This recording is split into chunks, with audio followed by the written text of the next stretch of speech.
So I was like, this is fantastic so far. And then he said, and I remember he saying to me, and we're also going to give you, sword training and horseback riding. Like, what? I'm in. And that's when he laid it on me. Yeah. Then he goes, and you have to do all your lines in Arabic. Whoa. What? But he'd already got me at that point. So he said, look, we're going to give you a tutor. So I did about 3 months of tutoring. And that's how I was kind of able to speak Arabic for all the lines, because I don't speak any English in that entire, I think I say like one word in English maybe. Thank you or something. Exactly, yeah. Perfect or something like that. So it was such an interesting experience. I really enjoyed it.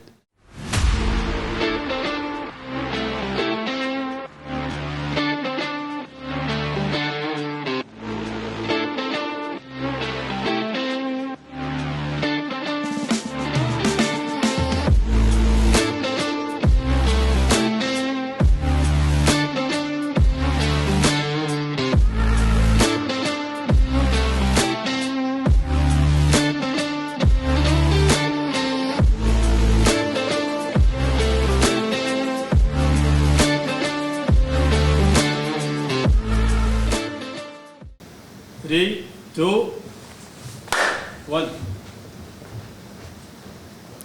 Hello, dear viewers, and welcome to Podcast So. My guest today is Todd Albert Nims. Todd, welcome to Podcast So. Such an honor to have you with us, my friend. It's my pleasure. Thank you so much. So, Todd, wow, you're a film director and so much more. Tell us more about you. Well, I would say that's a producer, and it's So multi-hyphenated. A director is a little misleading. Yeah. I have directed, of course, but that's not all I do. So I've got multiple hats I've worn. But I don't really know where to start. I mean, Go for it, man. I got time. Well, you can order coffee, you can whatever, go for it. Sure. I mean, I've been here in Saudi now since about 2007. Yeah, I was going to ask you that. And have been making kind of films. I made a movie that got me invited over here about Saudi, and that was called Home, the Aramco Brat Story, that we self-funded back in 2007. We actually did crowdsourced funding before there was crowdsourced funding for the film. Wow. And it was really a story about Saudi Arabia, but through the eyes of expats that grew up here like me. So I was born in Dhahran. My father used to work for Aramco. All right. And you were born in Dhahran. Your father was born, and then you went back to the States, and then came back to Yeah, I mean, we were here off and on when I was a kid. So we were here till about till I was 5. We left for 5 years, and then came back in '90. Right for the Gulf War to break out, so I was here for part of that, and was kind of evacuated for a little bit. So that was quite the experience to kind of be here when there was, missiles flying, Scuds, and having to go put the gas mask on. Yeah. But I think anybody that was here during the Gulf War also felt there was a real sense of community, and it was an amazing time to be alive. And I was here till about 15. And then went away for boarding school, and then college, and worked out in Hollywood, and kind of got my start at the bottom there. I signed up for Universal Casting. In fact, I couldn't even afford to be in Hollywood. I had to take a job selling hand lotion for an LA company in Chicago for like 4 months, and then I got back to Hollywood, and then kind of signed up for Universal Background Casting, and then just started getting on sets way back then. And pretty quickly realized, after kind of, teaching myself Final Cut and getting online, and that was a great time, because the internet was that was an amazing time in content production, because the DSLR camera was really just coming into its own. So the cost of filming was coming way down. It was coming away from regular films into digital forms of filmmaking. And also things like Final Cut Pro and other programs, software programs like Premiere and everything else were becoming very powerful. Absolutely. And able to be used at home. So if you were someone that wanted to kind of learn, and you could learn, it was great for me because I could learn on set, see the way big things were done on a big level, but at the same time also come back and teach myself all these skills And that was also the time the internet was kind of taking off. You could learn a lot online. And I was very, very fortunate to, I think, kind of get a chance to see all these sets, meet a lot of people, learn a lot quickly, and kind of pretty quickly realized you could either work your way up in a way like, I guess you could say the corporate version of entertainment. I mean, studios are wonderful, but they are big. And there's a real hierarchy and it's like the military in it. And that's great. And there's a lot to learn there. If you want to produce or direct things, you can also, one of the ways to do that really is to go produce and direct things. You just have to start doing it. So we had this reunion every year in the States for people like me, Aramco brats, we call ourselves. They grew up in Aramco.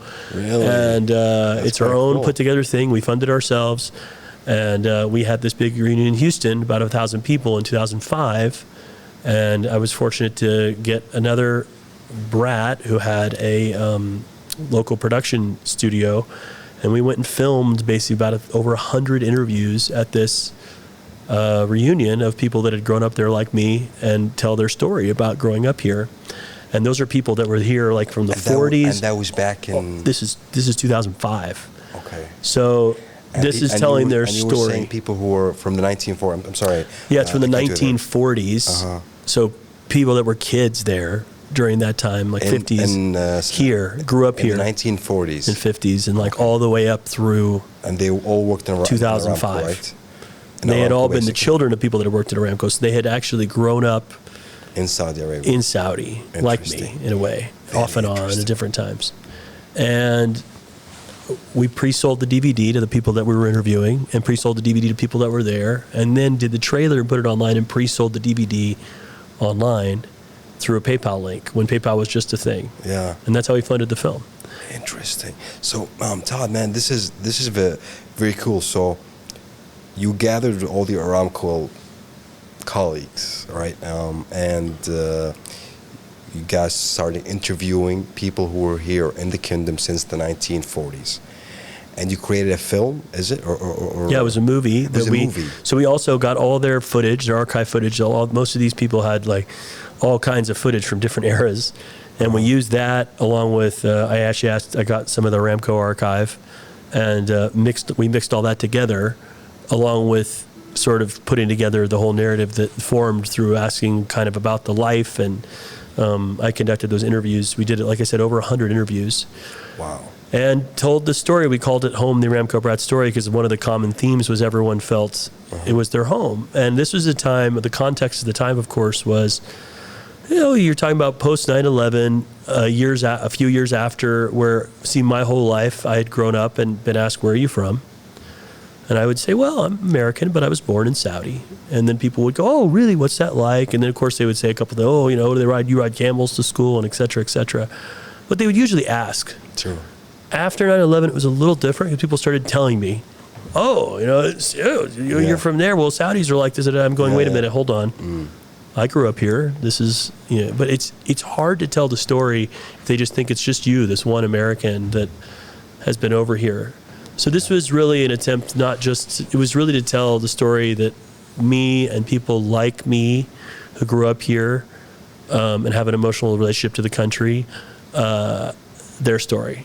And there's a lot of us. We probably had, at this point, there's probably been maybe, 50, 60,000 Aramco people that grew up the way I did, like that are Western, like expats. A lot. I don't know the numbers, but Aramco's huge and it's been around for a long time at this point. There's a lot of people that grew up the way I did. So to see 100 or more people talking about this, wow. It gives people, and it's not just for people to grow up the way I did. I think there's a lot of people that grow up what they call a third culture kid. There's a book called Third Culture Kids that's between two worlds. So it's when you don't have your own culture and you don't have the country that you're in. Yeah. Like as an expat, you're not really from your own place. You're not from that place, but you create this third culture where you're kind of between cultures, right? People experience at home too. Some people have, a mother that's from one country and a father that's from another. And that also creates a bit of a mixed thing, right? So there are very similar phenomenon that happen when you're growing up that way in certain culture cultural things and the way you communicate and live and relate that I think everyone who sees a film like that relate to. But that film was great because it led to a knock-on effect of a lot of things that ended up bringing me back to Saudi, because we never went to Saudi to do anything with it. Yeah. We were reached out to later to screen the trailer. Because of the trailer, we were invited to go kind of to this screen the first part of the film in Orlando, Florida, at this sort of Saudi event, and they loved it. And then we went and did we crowdsourced our other premieres. I gotta ask this. So, after you guys were done, you interviewed 100 people. You were done with the movie. Sure.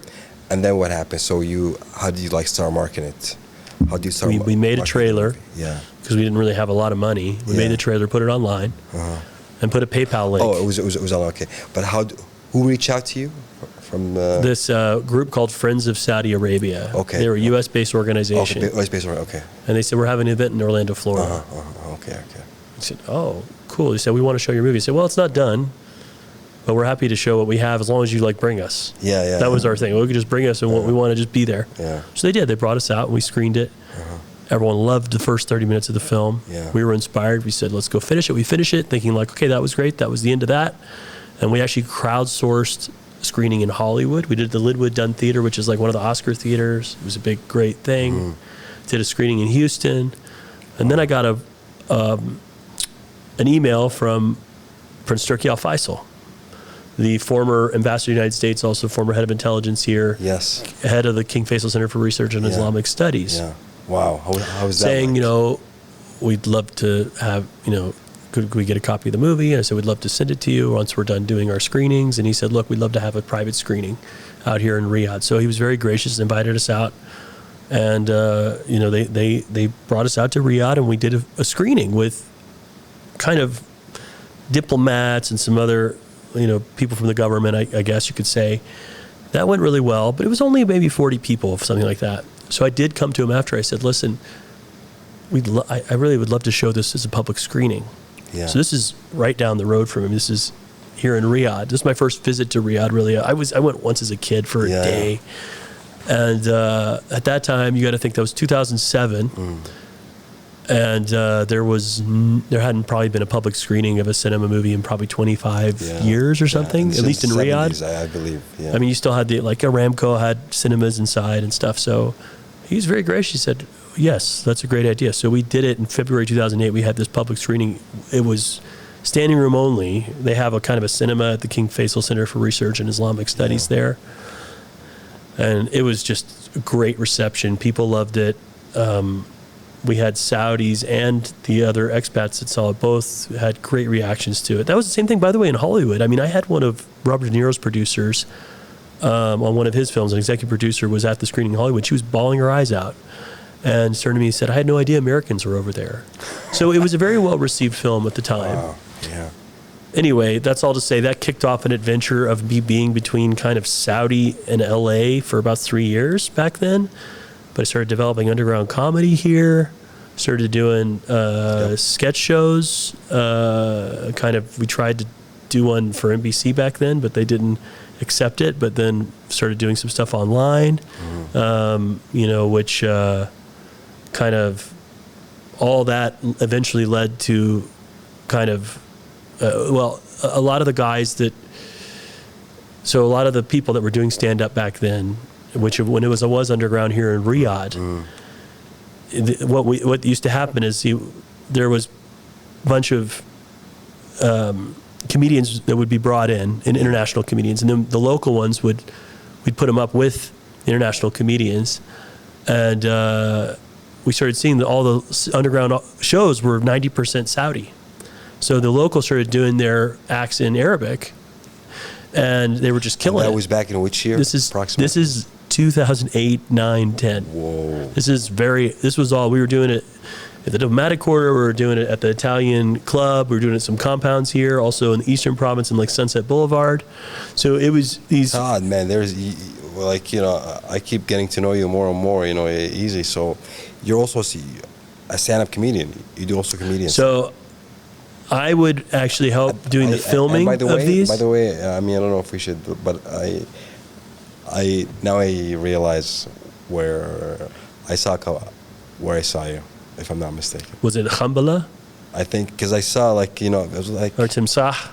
yes, like that? yes. Possibly yes. in Timsah, Khambala. Yes, that was in 2012, 2011, something like that. Yeah, so that was because Ali Kelthami and Allah and I originally started C3 Creative Culture Catalyst. The idea was to catalyze a creative culture here in Saudi. Okay. That was back in 2010, and that was because we've been trying to do these sketch shows and doing all this stuff. And Ali and I filmed a pilot that got rejected from NBC. I got stuck back in the States for a little while. They did the first Ithra show, I remember.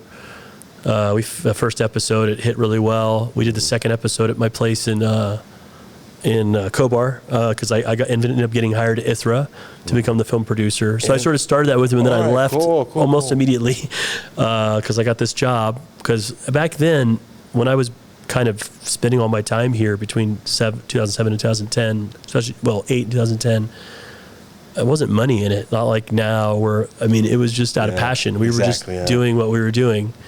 So I was actually in debt. So it was good to get this job offer from Ithra to do their film. And this was before Ithra was Ithra. Yeah. And King Abdulaziz Center for World Culture is now a major... They're basically under Aramco, right? Yes. Aramco. It is a major culture icon now. It has the country's first cinema, the first children's museum, the first museum, the first Broadway-style theater. I attended, I think, one of their summits or events, organized, professional, top. It's amazing. Yeah. I just came from the Saudi Film Festival. It's the 10th anniversary. Okay. You told me this week. You're like, I'm going there, yeah. And what was it? I was actually at the very first one in 2008. The first one was in 08. In 08. Wow. And actually, when I came to screen the film publicly in February 2008, there was a group called the Talashi Film Group that invited me to come screen their film kind of in a little room. We were all there in Riyadh. I brought Ali Kelthami with me because we had become friends because he was the IT guy at NBC. And we met because I was doing an interview with Al Arabiya. And it was like we just hit it off, became buddies back then. And we used to hang out all the time. And then he started filming the shows and the comedy shows with me. And that's why we started doing all this other stuff together. But it's funny how things build on itself. Now Telfaz is huge. Same with, Ali just did a great movie. Todd, I'm so interested in this. That's why I'm stopping you because there's every detail I want to know about. So in 2012, you got the job with Ithra. You're like, now 2010. 2010, you got the job. You're like, October okay, 2010. Now I'm back. I'm paying my debts. Life's good. Not bad salary. Chilling in a cool community, I would say. So I was no longer in Riyadh. I was between Riyadh and LA for a while. And now you're based in. I get this job at Ithra, and I start paying off on my debt. And meanwhile, still kind of doing these sketch shows with them on the side. I ended up feeling really bad because that's a lot of sweat equity, and also they were doing everything in Arabic. I don't speak, this is so sad, I don't really speak Arabic. I kind of speak a little bit. When I do, I sound like a Saudi because I didn't learn it any other way, which is a great bonus. A lot of people go, oh man, you speak Arabic so well. I go, no, I just speak it when I speak it like a Saudi, that's all. I'm seeing you, man. You said a couple of words. I was like, this guy is local. He knows what he's talking about. That's because I know. So I was fortunate to get this job, and I remember saying, I felt bad. I was like, I can't even help these guys go shoot anymore, and they're doing it in other languages. So C3 eventually started Telfaz. I was already out by I think C3, after you said? C3, that standard for Creative Culture Catalyst. Okay. So that was the company that it's actually licensed. We started that commercial license under the Creative Culture Catalyst way back then. It was with Ali, myself, and Allah, who I gave, because I felt like I couldn't do anything, I gave my shares to them back then. Now people are like, what did you do? But you know what? Honestly, it was the very early days. It was worth something. You cut to the company to Yeah, because I felt like I couldn't contribute. And honestly, I probably, I don't know. It's like one of those things. I guess I'm not the best business person when it comes. I wasn't, at least then. Probably not. I'm not a bad business person, but I usually look at. I'm not money driven. I'm usually project driven. Yeah, I get you. And that's all it was. And I said, I can't help you guys. I'm not sure. I put in a little bit to get things going, but you know, those guys have done all the hard work to make it there. I don't want to claim I'm like at all the responsible for what they. I was a part of it in early days, and they were very gracious. And Ali started putting me in a lot of sketches. That was, you know, you're talking about acting. I did a little bit of acting back in LA, but not really. So anyway, I got to be in Khambala. That was kind of like one of the first, like maybe third or fourth episode of Khambala. It was called Cultural Collision. That was probably when I became, I guess, my moment of Saudi famous. I say that I actually got a lot of recognition for the Home Acrobat Story thing, but it was, you know, at the time it was, I mean, it's still one of the most popular episodes they did. And then because of that, Timsah, a couple episodes of that. Yeah. And then, I mean, you want to jump way ahead to now. I basically just was on this is like not my main thing, but I really enjoy it. I enjoy the acting. I've done a lot of acting training and stuff. I'm doing an improv. We brought Second City over recently, which is a huge improv group that's trained, you know, Steve Carell, all these guys came through that, like Steve Carell, Tina Fey. But yeah, I was just in an NBC show called Sharar, which was a big Ramadan. Sharar, of course, Ramadan season. I was Mark. You were the Mark. Yeah, so I played the Westerner. We're gonna talk about that. We gotta talk about that too. That was such an interesting. I gotta give that its own also thing, right? You were in a very Bedouin like culture, historical also in a way, TV series which got lots of eyes. And you were I think you were supposed to be British, right? I speak Arabic the whole time, so you can't really tell. You're speaking Arabic, yeah. But yes, Danny, I'm supposed to be British. About that. I'm supposed to be British. Would you like a cup of tea? Yeah, exactly, right? I want to talk about that. We're going to take like a very short break, and then we're going to be right back to continue that topic, so please stay with us. So, Todd, man, you did, I think your role in Sharar, the TV series in Ramadan, which got lots of eyes on it. You had a very significant role at it, actually. Tell us how were you approached at it? Did you know about that history or about that culture in the kingdom? You know, how was that all like? So that was a very interesting journey. I got a call out of the blue. Hey, you know, look, NBC's like, hey, we'd love to, you know, have you come in for this. So I say, okay. So I go in and where I'm meeting the director first, who I thought this guy's a very grounded guy. He calms things down because sometimes I don't like the overacting, right? Yeah, you know, and you see that sometimes in some of the Middle Eastern shows. Who the director was? Who was? We called him Faz. I think he's a Syrian Swiss director. Faz. And he'd done a couple other things for NBC, but I watched some of the clips today, so it was very grounded. Yeah. Not like this. Over the top. So I like that. And a really good friend of mine, Khalid Seger. So Khalid Seger, when I used to do Ithra, we ran a program. One of the many programs we did was like an actor training program. We brought the National Youth Theatre from London down for 3 years in a row to do training.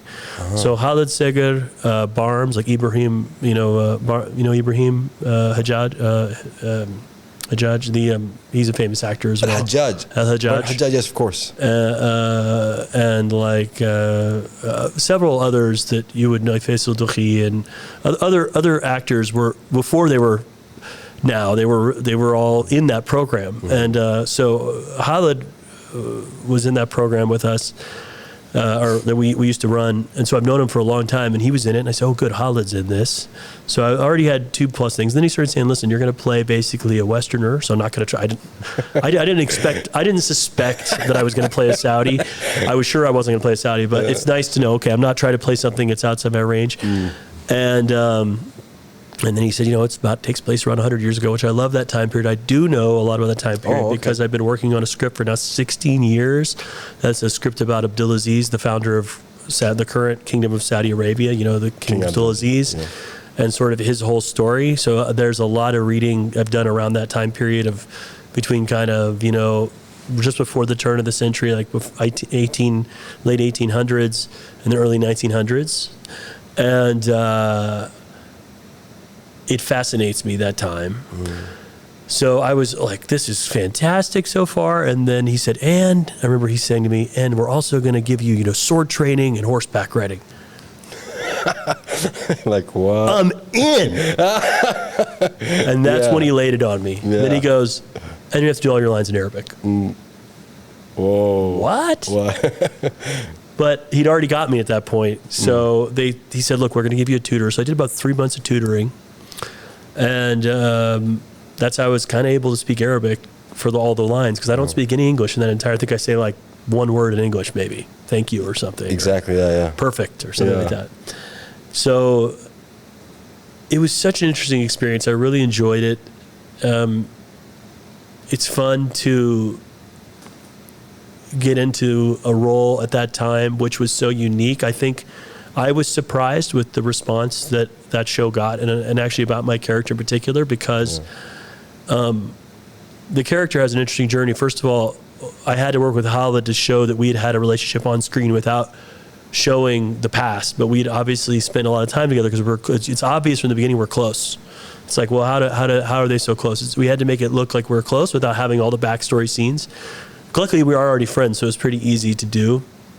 But we did have to kind of work that out. Like, how would we act with each other? Would he be formal with me or not? But I've been in the town a while. I mean, I know you probably got this a lot, but I want to say something. I mean, I watched it.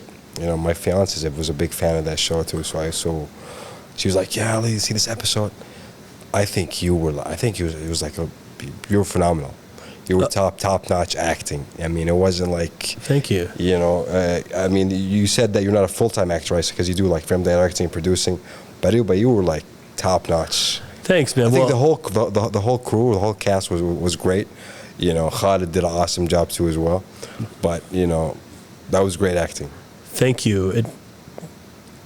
I appreciate you saying that. I was actually believing you as who you are, as who you're supposed to be. You know, I was. That was so That's what every actor wants to hear. Exactly. Yeah. That's what you want to have happen. Yeah. And that's what I was really pushing, because that just because I haven't done a lot of full time, I have been behind the camera and also done acting courses and other things that. Obviously, the training we used to do and all these kind of things. We brought over Tom Todriff. I mean, way back in 2008 or 9, he's one of like the top conservatories out of New York. We brought him to Saudi a long time ago. Wow. So I got to do that. And so I've it's not that I haven't been in the film and storytelling world. So maybe, but that doesn't mean, that means a lot when I feel like it came off so well to everybody. And I think the part that I was really surprised or didn't think about as much before, but I've always known this because, I was really impressed with the response of how people connected with that character because they've gone through similar struggles with their own relationships. Because here's a character who's an outsider, coming in, falls in love with someone that's not even from the same culture, right? Oh yeah. And it was back in the 100 years ago where you would have never thought it was like almost impossible, right, to happen. Yeah. And the truth is that probably happened back then, just as it does now, right? True. I mean, true. And here's a guy who, is obviously has become close to the local culture, falls in love with the local. Goes and even to the point of, feels he's going to converts to Islam, then goes to the point of really fighting on the side of his friend, the sheikh. Yeah. And still the father rejects him. Yeah. This character. And I think that, and then it's not until they literally are about basically going to die together, we don't really know what happens, that the father finally accepts him because he's kind of standing up and trying to be on the side of him. But I think that is touching because for a lot of people personally, because I know countless people who maybe it's not from a totally different culture, but a different tribe, a different part of Saudi, a different that have had this connection with somebody and then struggled to have their family accept it. I mean, this is an extreme case where I'm a total Westerner but in the show, but I think that. It's one of the reasons that Titanic, for example, was so popular here in Saudi. I remember when the Titanic hit here in Saudi. That was the movie for years, right? For people would watch it 6-7 times. Exactly, That's when DiCaprio Celine Dion hit the ship. Absolutely. And to be honest about that movie, I think it got more attention here. For some, I know it was huge in the West and the States. Yeah. But I think also in the Middle East, it was big. Yeah, It was big. it was right? huge. Everybody, and I think that's when DiCaprio also probably got his. That was when he really boom. launched, Yeah, I would yeah, say. yeah. But that is a story, not so much of totally. I mean, it is different worlds, right? She's Absolutely. there's a poor, a very high Man, society versus low I have society. a question for you, man. I have a question for you. So, does that could you relate to that individual? Mark, Yeah. in the show. I mean, it's basically me, right? 100 years ago, right? Because I'm. No, I mean like the whole story, like the whole part of what he's so close to a sheikh and then he falls in love with someone. Could that relate to you in a way? I mean, look, that. I don't want to sit here and go into my personal life if that's what you're asking. Yeah, I mean, I was trying to But have I had before, like anybody, I think Yeah. It's a podcast. struggles Yeah, it's a talk, in the romantic department Yeah, and not been accepted by someone else's yes, if I had that happen, yeah, I mean, so but without going into details, but yeah, I mean that sort of thing is, I think, a very common thing for almost every guy on earth. Has probably had at least one relationship where the girl or sometimes other circumstances are not appropriate. Yeah. The family doesn't feel that, or whatever. The friends don't, they reject. You get rejected, right, for whatever reason.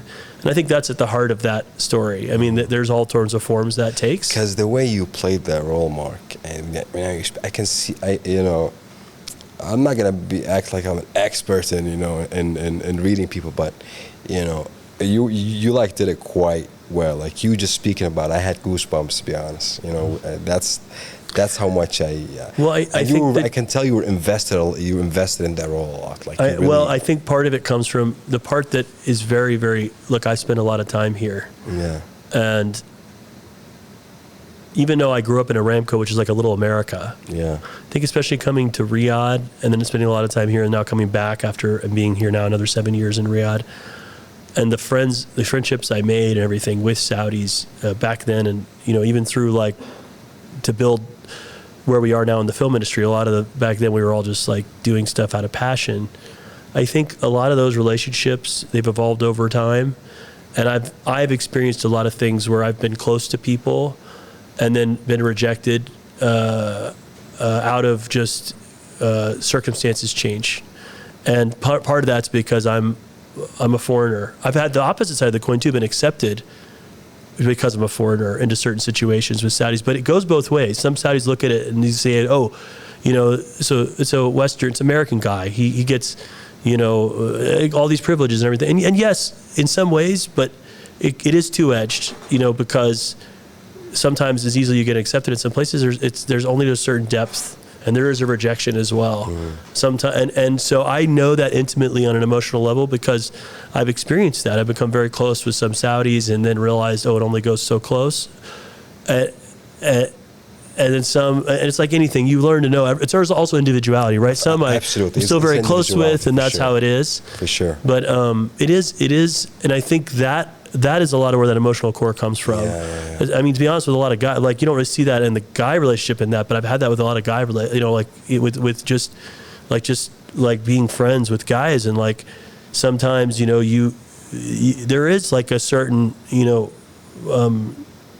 there are some people out there that are Saudis, anywhere you have a heart of gold and they want to be friends with you genuinely. Some people out there is here's a guy I can help, get to where I want to go because he's got the right, he's a foreigner. I can, work with him, and then it's almost okay, I don't really need him anymore, and and that's happened. I mean, I'm not gonna say I've had both sides of that because I've been here so long. That's not in general how most Saudis are, by the way. Is that the industry, because I hear these stories also in Hollywood in the movie. This is how it is, right? It's kind of I see a person who can hook me up, who can connect me there, and then. Yeah, I think Hollywood gets is the industry the whole industry I'm speaking about? So I think Hollywood gets somewhat of a bad rep. Yeah. Look, the nature of the industry is you're trying to tell stories. Yeah. And there's so many people get excited about a lot of things because you think, oh, I'd love to do that. I'd love to do that. But there's also, to bring a project together ultimately takes money, and it takes things that not everyone has all the time. Absolutely. So there's a lot of like, hey, let's talk about this project. We all want to work together, but then nothing really coming together on it. Yeah. And then also sometimes when the money does come, maybe the people that have the money don't like the mix that's there, and they want to change it up. And so if you do take things too personally, I think it's not the business for you, because sometimes it's just the circumstances. Like, you might also be a great actor, for example, if it's acting you're doing. I've been on the directing side too, or the producing side, like, and the truth is like, you might be my best buddy. Not that that's why you should hire anybody, but you might be, let's say, forget it, you might be the best actor. I know you personally, and I think this guy's great. Unfortunately, the script does not call for what you kind of are, even at the highest levels. You think about, like, I think De Niro's a great actor, for example. Yeah, I love De Niro, man. There is a range, though, for every actor. There's very few actors in the world that can go really almost do anything and play way outside the range. De Niro, he's a wise guy in general. He plays that really well. A lot of times that's what he's playing, and he plays that well. That is the general rule for a lot of people. You can't go outside that range and cast someone outside the range. It just doesn't make sense. You don't usually cast a woman for a man's role. You don't cast a man for a woman's role. That's the most basic thing. Yeah. But there are also certain essences that people have that you can read. It's like when you see someone out in the regular world and you go, God, I think that guy's been in the military. And you go up and talk to him and go, oh, turns out he's been in the military. I mean, if you train, you can read. There's an essence to people without even knowing them. True. And there's some experiences you can read off people without somehow the way they bear. Sometimes you can look at someone and go, God, they look like they're divorced, or they've lost, they don't have family anymore. Like, you can, if you really, it's a fun game to play. If you ever want to do that, it's good. It's a good practice skill to get, because you can do that. You can get good at casting. True. Especially Saudi needs that for casting, especially because I think that is a great way to get first-time actors if they have that core already, and you can train them in the acting. If they fit that role, and you can do that, that's a way to cast. Do you think, like the acting, or actors here, that business or that industry in general here in Saudi Arabia, actors, you've been here for 20 years, so you know what I'm talking about. I feel like they elevate a little bit. Like, I'm seeing actors like Yaqub Farhan, for example, is a good friend of mine, Khalid Sagar. They're elevating. I mean, the level is, I think they're able to do drama in a different way. Like that movie, that series, Sharar, I saw some, especially, yourself, Khalid, a couple individuals. I think you guys, Reem as well too. I want to ask you also about, how was it like working with these two? But tell me about, how do you see them, the level of acting? Because you've been around, as you said, you can, in Hollywood and then here. How do you see the level in that part? Well, so acting, good acting, there's a lot that goes into it, because it's not as easy as just saying, well, this guy's really talented. Yeah. It's also fitting into the part.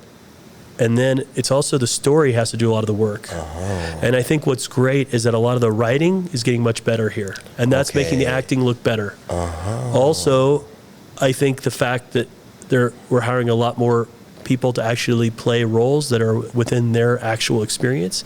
Like, Saudis in general are going to make a very good cast for a Saudi role. Yeah.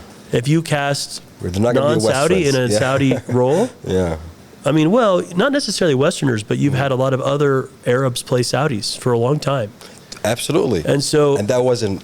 I know it wasn't intentional, and I know a lot of the reasons behind that. And that's why I think it's great that we have that happening now in a way that we're starting to have, first of all, Saudis tell Saudi stories, and Saudis play Saudi roles.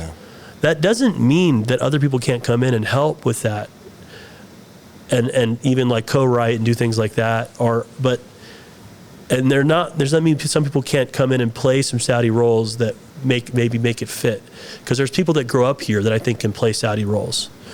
But I'm hoping the days of people coming from a totally different country and trying to learn to play. I mean, that can still happen if they're good, if they really study. There are some people out there that can really study and get it.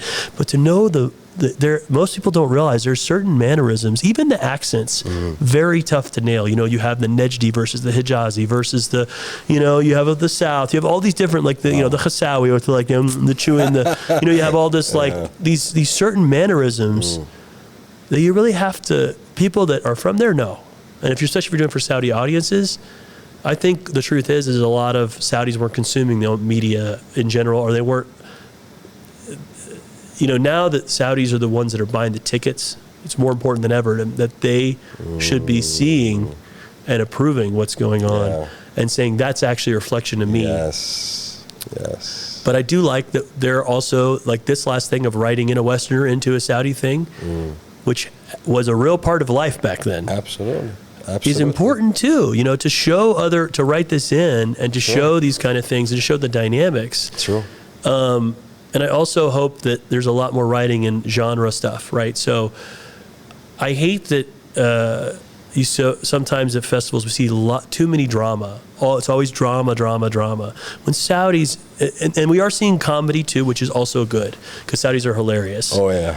However, there's other genres, right? You have horror, you have sci-fi, which a lot of Saudis grew up watching. I mean, I know some of the biggest film buffs I know are Saudi. Why? Because let's be honest, everyone in the 80s and 90s didn't have, and even early 2000s did not have any other forms of entertainment. They would binge VCR, VHS tapes, and then DVD that you could get on the corner for 10 reals a pop.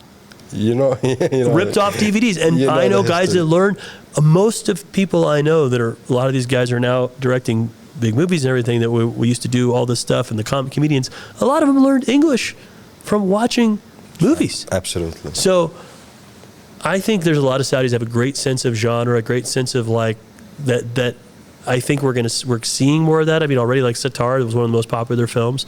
That was a bit of a genre film, right? It's a comedy, but it's also like a wrestling comedy. That's a genre of like a certain.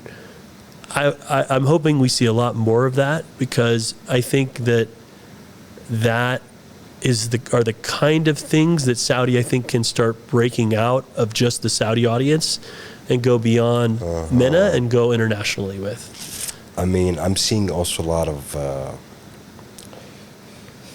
conferences as well and awards, I think it's Joy Awards and other also movie festivals that they're going on here. So in this sector, I think there is focus from the government as well, Ministry of Entertainment too. There is, yeah. How did you see that? Well, there has been a huge amount of support. I mean, obviously, Saudi has gone from no cinemas to now the largest box office in the Middle East after only 5 or 6 years. That's a huge, absolutely huge move. It'll keep growing. There's also the rise of the Saudi Film Commission, the Red Sea Festival. The Saudi Film Festival's been there. Obviously, this was the 10th year. You have also Ithra has still been supporting film. And there's that ecosystem that's building up. There's Neom, there's Al Ula that's also doing film. Those are all great. I know that from my side, a couple years ago, I applied for a grant from the U.S. government to create this thing called the U.S. Saudi Film Forum. And this is now, we're actually about to have it at the end of this month, the 31st of May and June 1st. Congratulations on that. Make sure we're invited, man. Well, it's actually I'm not going to say no, but it is a closed session. Closed? Oh, okay. So it's like we get the executives from the private and public. I'll make it up to you. We'll figure something out. Yeah. We'll see about inviting you.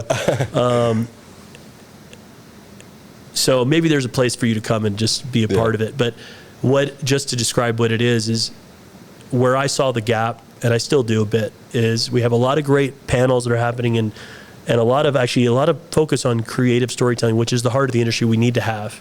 Interesting.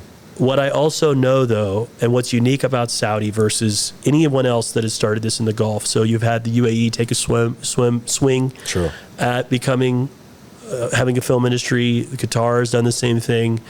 Bahrain, sort of. I would say Qatar and UAE is taking the biggest swings. You do have Kuwait that kind of has a bigger thing. However, Saudi's much different, mainly because of population. Yeah. So there's maybe 250,000 Qataris, maybe like 500,000 or maybe less than 1 million Emiratis, actual Emiratis. So, if every Emirati, for example, goes to see an Emirati movie, that's not a big box office sale, even if all of them go to see it. True. You have 36 million Saudis in the country. Now, maybe not all those are Saudi, but a large majority of those are Saudi. So you make a Saudi movie, you can sustain it in the box office. Yeah. So what I see, this isn't like a pretend thing. There can be a real industry for Saudi. That's important to have it locally sustainable, because if you can make movies as a business, that means enough of those, there's going to be at least one breakout, which means that there's a potential for more international recognition. Now that's important, I think, because Saudi, unlike most countries in the world, has a very unique voice because it was never colonized by another country, right? Saudi didn't owe anything to Britain or the Dutch or the Spanish or the French when it formed, and it wasn't even beholden to the British, which a lot of you have after World War I, you had a lot of these countries in the Middle East divided up between the French and the British. Saudi didn't really have that issue. True. Maybe at that time because it was partially a large desert and there wasn't a lot of reason to go in there. Yeah. But what that means is there's a very unique viewpoint that is self-determined that has come from Saudi. Absolutely. It's like when you go to Japan. So Japan's a first world country, the same way that Saudi is. Japanese are very fascinating because they've got to there on their own terms and their own way. Japanese do things different than we do in the West, but it's fascinating. That's true. Saudi is the same way. Saudis are different, but what they do is they do it because they have their own way of doing things, and that's actually great. That means, what do you need is a strong direction and a good storyteller? You need your own voice. Saudis are used to having their own voice. They're not used to having to cater their voice to the British or whatever. I mean, even the relationship with America has always been a business relationship. That was a business relationship first, and that's been one of a partnership and growth, not a beholden to, right? Which is a big difference. A lot of countries today, not just in the Middle East, we're in a world of nation states. Nation states rely on self-determinism.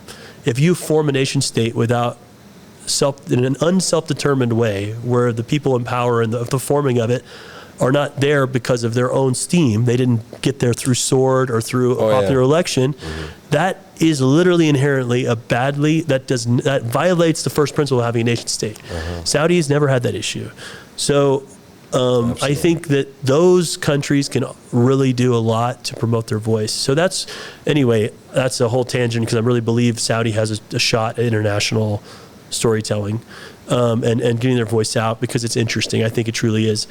Going back to this U.S.-Saudi Film Forum, the reason we have what I saw as a gap in the business side, in other words, making this into an industry. And by the way, all those guys used to talk about with the C3 guys and everything that we used to talk about way back in 2008 and 9. I used to walk around the block with Ali. We'd talk about this, but we would literally talk about it as an industry. This could be an industry here. This could be a business. This is like, we want to build it as a grow. Like that was way back. It was crazy to talk about. And what is great is we're seeing that growth now in a real way, but it needs to continue. And there's not a lot of focus on the business side of it here. And that's why I do this U.S.-Saudi Film Forum, because it's a roundtable discussions. We're bringing key business side. It's not the directors, not the actors. It's the producers, it's the finance guys, it's the legal guys, it's the distribution guys, it's the sales agents. It's this year we got Rogue Sutherland coming, who's like one of the top agents in Hollywood. He's kind of like the, if you ever watch Entourage, he's the Ari of Entourage.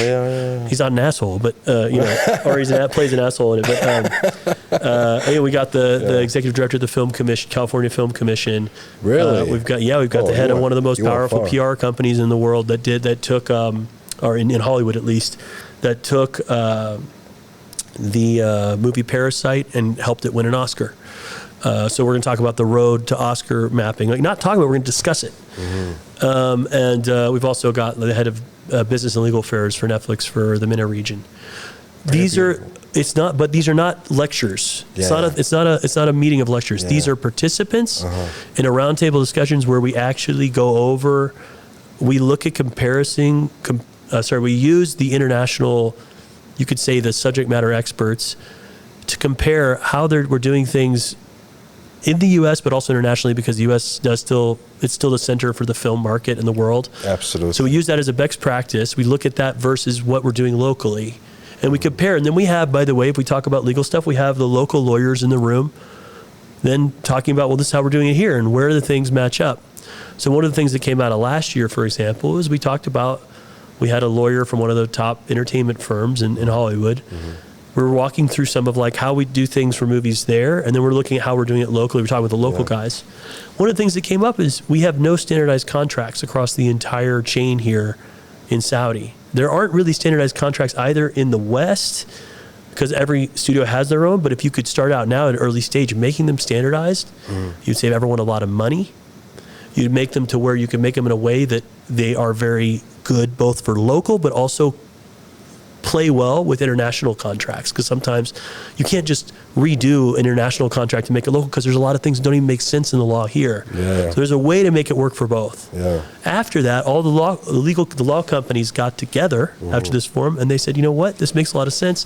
They all chipped in, and they've now created some standardized contracts that they're using amongst each other here. Interesting. That's like a result. That kind of thing, what we need, I think, to build the industry is, this is a forum, but I'm hoping it ends up becoming the core of a group that basically is the way you have the studio group in the U.S., in Hollywood, you have, they get together and they look out for the business interests for the studios. Now, maybe eventually that becomes, almost, you could argue down the road that might become oppressive. But at an early stage, it's needed, right? You need to do it. It's only when it gets to a huge industry that you start saying, well, God, now we need more representation for the little guy and everything. But at first, these guys are struggling to just work. There's a coordination of how to run things, how to do stuff as a business that needs to happen. And that's what I'm hoping. So I direct this forum, and I'm hoping that this year is just as successful as last year. We do a report every year. It's a great report. So it happens every year. This is the second year we've done it, and it's right here in Riyadh in the diplomatic quarter. We do it at the Marriott there. It's 2 days, two 3-hour sessions. Who knows? By the time this comes out, it probably would have already happened. Exactly right. Exactly. But maybe I'll be able to send you the report from this. Absolutely, please, man. I would love to know more about it. Todd.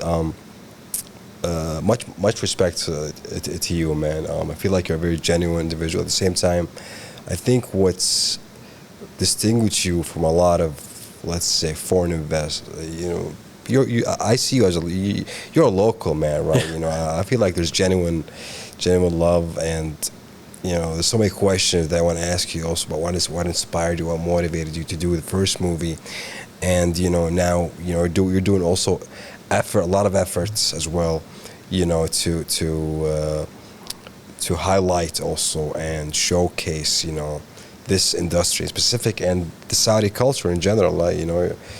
You're almost like the ambassador of the kingdom, when you go back to the West. So I think that's what distinguishes you the most, is that you really know the Saudi and the Saudi culture and the Saudi people, and I think we share so much, right? Many would say that we're very generous, but also very emotional, and we hold. I could be so modernized, so westernized, at the same time so Saudi in specific area. You can never lose your culture, right? And I think that's the Saudis are very outspoken in some way. At the same time, which and I respect that you really know that, and at the same time so appreciate it. Let me ask you, Todd. You saw so many. Before you go on, thank you. I appreciate that. You're most welcome, my man. I'm just saying how it is. Yeah. By the way, I want to acknowledge that. I gotta give credit. Kind statement. Appreciate that. I gotta give credit also where credit is due. I like the suit. I like also you chose the green and the white. So that's a sign too. Elegant. I actually also have like some Saudi. These are Saudi cuffs from a local designer. Elegant. So how do people react to you back in the States now? Now it's 2024, right? Like, how do you when you're I'm based in the kingdom, and how do people react to you? Like, what are the questions you get? I mean, it's like anything. It depends on the context, right? Like now that they see what's going on. If I'm in Hollywood, they're really excited because everyone knows now the he's business. getting excited again about Saudi. All of Yeah. a sudden, oh yeah, it's cool again. So Yeah, it's cool. It's you cool. know, Like it was cool like in 2018, and then we sort of went through a little bit of a dip. Yeah. And then now all of a sudden it's a hot. It's people Yeah. are getting excited about it. So, I mean, pardon me. Sure. It really depends on the context, right? Yeah. I mean, I still get the full range still to this day of, you get all kinds of misinformation. The truth is, Saudi is still a place where the media in general, I don't think gives Saudi a very fair shake. They have to always keep up retreading the same old, really kind of like negative lines of, some of them are not even valid anymore. But, it's almost like some people still think women don't drive here. I mean, they're not saying it, but it's like they act as if. Yeah. No, but to be fair, on the flip side of that, it'd be very hard to believe, not coming here, the change that has happened so rapidly. True. And even before, I never was like, Saudi has to change to be, I mean, it's an internal change. That's the thing. It's because Saudis want it. True. And what I get sick of is every news article has to say, oh, this is being done somehow to change image outside rather than for themselves, right? It's, it has to be sports washing, or it has to be this washing, or this image. Yeah. And it's like, okay, so is it possible that Saudis can ever do anything for themselves? It always has to be because they need to look better to somebody else? Is that really how you think the entire country operates all the time? That being said, I do think that people that come here, and also people that do get a chance to see the other side, it's definitely people that come here, they're always blown away. Everyone I've seen. And I do think that, it is turning heads. I will say, for me, the biggest thing in Saudi that really makes a difference is real organic growth. Todd, again, man, you're the man. Appreciate you. It was cool, great, fun. I mean, I shouldn't get paid for this, to be honest. What is this job? I love this. You know what I'm saying? It was awesome talking to you, man. I think, and I appreciate all the kind words, all the respect, all the genuine love here. And to be honest, it's like talking to someone. And I wish you all the best on your future. I'm sure you're gonna do great. You got so much going on. And time will tell. We'll keep in touch. I'm sure I can tell, man. And update me on what goes on with in that U.S. Saudi forum that you're doing. Okay, we'll do. Let's have coffee or lunch later. I mean, whenever you have time, give me a call. My pleasure. Thank you for having me, and thank you to the whole podcast making this possible. I'm excited to see how this thing goes. I want to hear the other interviews. This is going to be good, man. Trust me. I mean, I personally enjoyed your conversation. I was so. And it was almost like, I'm relaxed. I forgot that I'm Waleed, you're easy to talk to. Appreciate it, my man. Thanks a lot. Ladies and gentlemen, the great Todd.